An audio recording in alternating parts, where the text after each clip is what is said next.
Welcome back to Season 2 of Conversations with Colie podcast. I'm your host, Nicole Miller, the author of the book series A through Z Guide to Raising a Good Human, a book series that I wrote to start the communication process between parents and children, starting from birth and why conversation is important. This year, I want to invite you to join me and my guests as we talk about all the subjects and topics that we hear about in everyday life, like human trafficking, grief, relationships, near-death experiences, and all the insights that we can learn from these subjects and topics, and how to look at things from both sides of the spectrum without using bias. Join me and my guests this season as we heat up the summer and the airwaves with our hot topics, and we start opening the doors and shaking out the rugs that we have been carrying with us through generations to truly be the change.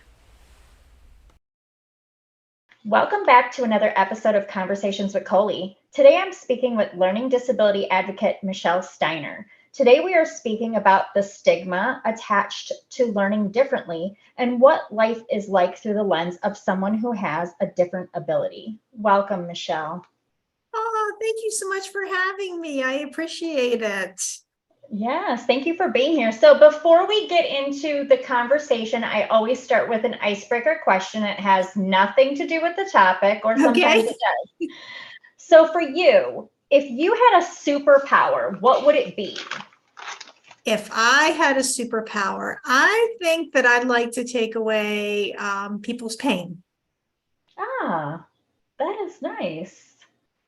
I like that. So let's tell everybody about you. Sure. Well, my name is Michelle Steiner. I live in Pennsylvania with my husband and our two cats, Jack and Sparrow. And I am a learning disability advocate and writer, and I'm also a paraeducator, and I'm a photographer too. Oh, wow. You're busy. Yes. And you have a blog. I do. I have a blog called Michelle's Mission. And on my blog, I feature information about learning disabilities. And I have a store with some of I have my photography, and I have the store where people can purchase my merchandise. And I also have a forum where people can talk about disability related topics. And this month is Disability Pride and what it means to you, because July is Disability Pride Month. Oh, wonderful. I'm so glad that we managed to have a conversation during Disability Pride Month. I had no idea. And I am surprised because when I was growing up, my stepfather was handicapped. He was in a wheelchair from an accident. My mother's sister and brother were both learning disabled.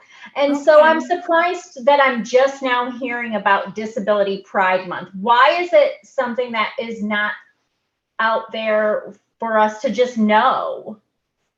I think that I'm not exactly sure when it started, but other than a few years ago, I wasn't even aware of that. I just think that it's one of those things where people just are not aware of what, first of all, what learning disabilities are, but just having that month where we celebrate all the different kinds of disabilities, not just in October when it's Learning Disability Awareness Month. And, but I think that this is just everybody together celebrating that. And a lot of people just aren't aware of that. Yeah. So how did you get into advocating for learning disabilities? I began my advocacy work for learning disabilities a few years ago.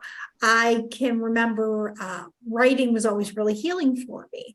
And I was in a writer's group, and I had a friend that said, you really should write about having a learning disability. And I told her, I don't know, that's too personal. I wasn't really ready to share that. And I think I wrote some bad poetry and some other really cringeworthy stories at that time. But when I finally shared my first article that got published on the Mighty, which was my struggle with limited hand, opening a lock with limited hand dexterity, I felt that was another healing thing that I did. It really helped me connect with other people, and it got my story out there. And that just inspired me a few years ago to just keep on writing more stories. And I began my own blog about 2 years ago. And I just had a lot of great feedback from people. I got a lot of connections, and that's when I really started to come out and just say, I have a learning disability, and I have amount of pride with that. Yeah. Oh, that's cool. So you just kind of leaned into it as it was coming towards you. I love that. Do you mind sharing with us what your learning disability is? Sure. I have dyscalculia, which is the math learning disability. I also have limited hand dexterity in both hands, but we didn't figure that out until I was an adult. And I have visual perception issues, but those are in my hand, in my brain, not in my eyes. Okay. Did you struggle as a student in school? Yes, I did. In fact, whenever I was in kindergarten, I was really lucky that they had me diagnosed. My teacher saw that I was really struggling when I came in. I even had a preschool teacher that thought that there was something going on, but at that time, they really didn't have a lot of the services they have now if you have a small child that's struggling.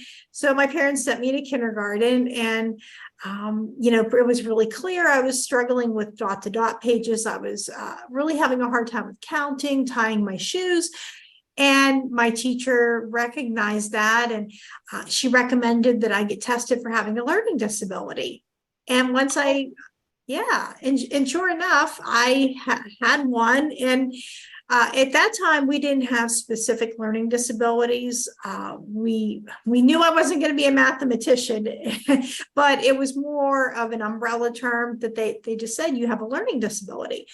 And I had to repeat kindergarten the following year in a different school. And school was a struggle for me, not only academically, but it was a struggle socially as well. There's a stigma that was definitely attached to me. Our school was in a very small school district where they didn't really have a lot of diversity, and it was close-knit if you belong with them. And having my disability had me stand out, and it wasn't always in the most positive way. Right. I was getting ready to ask, did you ever feel that you were maybe cast aside, didn't fit in, not part of the group? Oh, definitely. It started when I was a young child. And part of that was too, I was an only child for 13 years. My brother didn't come along until I was a teenager. So I had a lot of adults to interact with, and that had a lot of advantages too. But when you go to school, that can be hard if you don't have siblings to know how to socialize with. Yeah. And then the disability was an even bigger factor, because in that small school, I couldn't blend in. I couldn't hide. Everybody knew, even when I was in regular ed classes, that I went to learning support to have a test read, or I had extra time on tests, or some of the classes I had to be in for learning support. Everybody knew I went in there. And it was really hard to relate to some of my peers in learning support, because a lot of them struggle more with reading and behavior issues. And we had some really sad demographics with a lot of our students, where they came from some really rough family backgrounds. Not all of them, but some of them did. And they didn't view me as smart. And whenever I was in regular ed, everyone thought, well, you go to learning support, so you're already not very smart, and you're already getting easy work, and it's giving you an unfair advantage. And they thought that a lot of the regular ed students thought, well, we have to work so hard, and it's not fair, you hardly have to work. And what they didn't realize was I was having to work extra hard to be able just to get the concept of that they took for granted.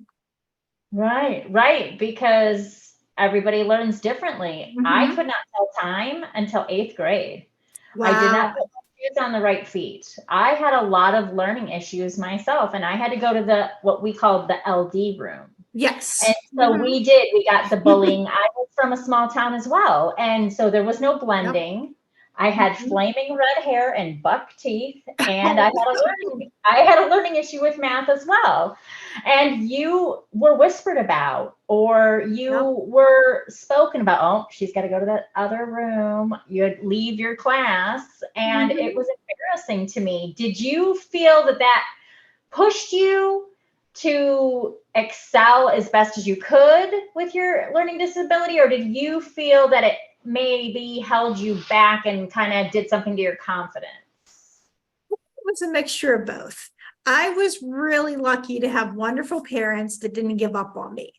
And they didn't expect perfect grades, but they sure expected me to try. And we would go through really sometimes tearful homework sessions, and it would be frustrating for me. And because I wanted to learn and just be like everybody else, and my parents, they had to, they made me go to school even when they knew I was not going to do well on a test or a class, and they knew I was trying, and that was the big thing. Or they knew I was having trouble with a peer. And I eventually it worked in all the areas except for math. I was getting really good grades, and because I was using the supports, and we found out what I was good at, so that helped. But I think it also did affect my confidence. I can remember, especially being in elementary school, and I would want to answer a question in class, and I would think, oh, I probably got the wrong answer, I don't want to appear dumb. And I would kick myself because somebody else a lot of times would answer the question, the same answer I would, and it was correct. And I just didn't have that confidence. And that was really also difficult when I wanted to go into college, because I knew I wanted to go to school. And I was doing well in my high school classes, but I just wondered, can I really handle it? And I wasn't alone in that. I had some learning support teachers who didn't think that I could go to school, college, and suggested a vocational program, but it just didn't feel like the right match for me. And I had a really supportive student teacher that said, you can go to college. You know how to study. And that was just, that gave me that boost. And I can remember, though, before I went into school, I had to be tested to have a learning disability all over again. And the psychiatrist told me, you're most likely not going to go beyond a community college. And I had an advisor that told me, you're going to have limited job choices. So I didn't have a lot of confidence, and I didn't use the accommodations that were offered because of the stigma, and my grades really dropped. So that made me feel even worse about myself for a while. And then I finally had a professor that said, why don't we at least get you extended test time?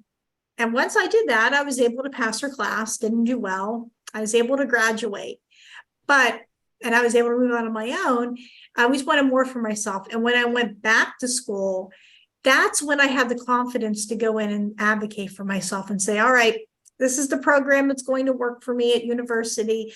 These are the accommodations I'm going to need.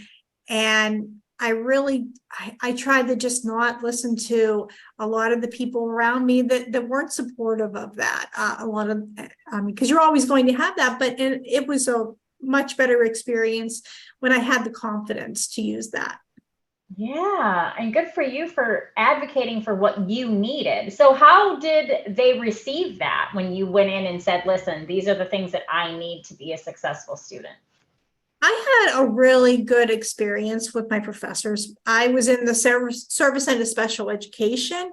So most of the professors were in my department that I was in, were very well aware of what disabilities were, and they were really encouraging. And I had a lot of professors outside of the department that were encouraging as well. You always have one or two that didn't quite get the memo on what was going on, but we were able to work through with that, and I was able to be successful.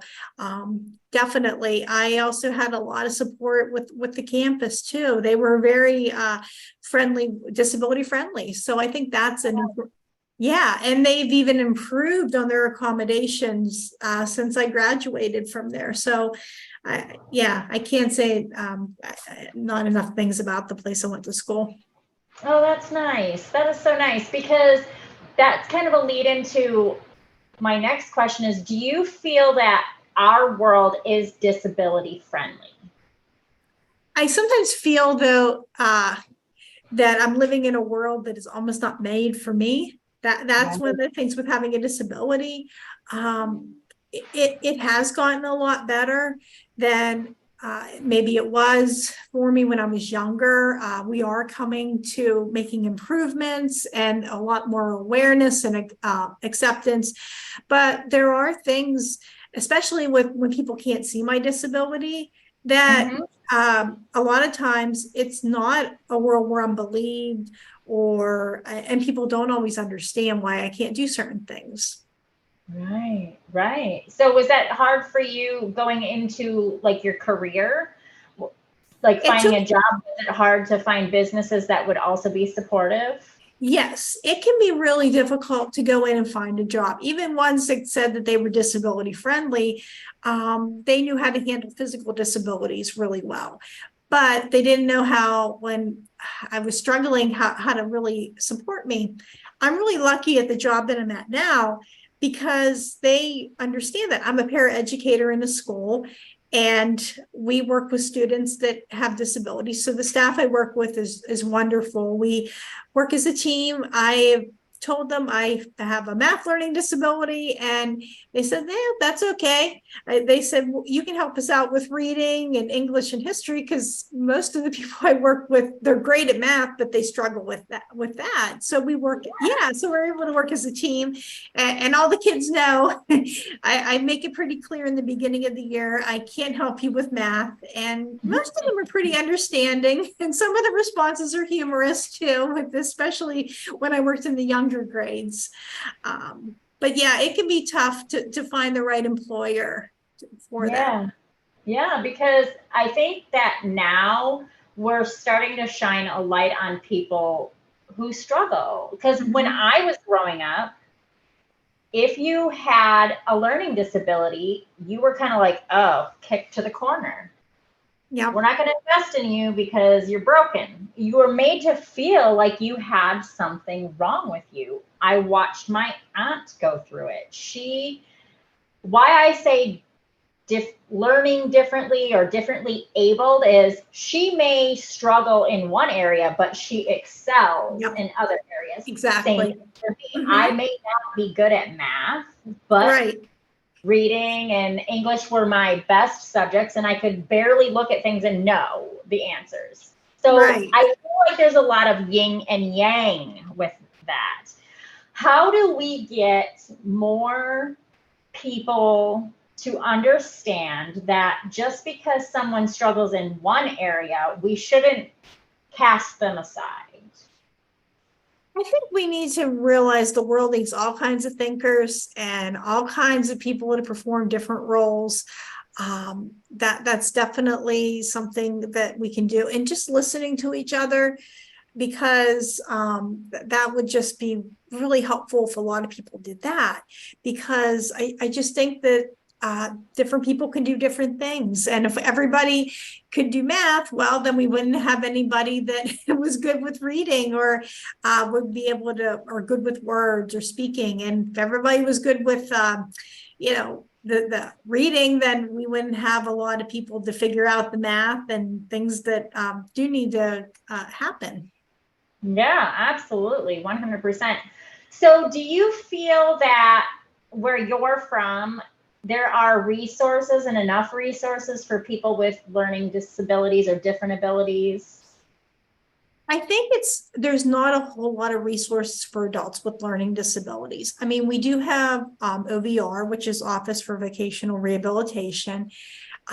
They help you get a job. They can also help you with they've helped funded my college whenever I was in school all those years, and the disability accommodations and all the testing. So they are a wonderful resource. But one of the issues that people with learning disabilities have is when they're looking for jobs and they send you to some job training programs, they're really geared towards maybe somebody that has an intellectual disability, which is wonderful. I do think they need a lot of that training and that support, but there's not a whole lot of programs that show people with learning disabilities, this is how you ask for accommodations, or this is how, these are some job choices that you can do, or, well, they can do what that might fit what their needs are, but there's just not a lot of resources out there for an adult that has them. Yeah. So how do we, as people, create these resources for people with learning disabilities as they get older? One of the things I try to do with my blog is I do point people to other resources as well. If somebody comes in and you have a high school student, then they have a learning disability, I point a lot of people to OVR for that initial help. But I try to be a resource where I explain what life is like for me with having a learning disability, using metaphors and using pictures. Nature's a big thing.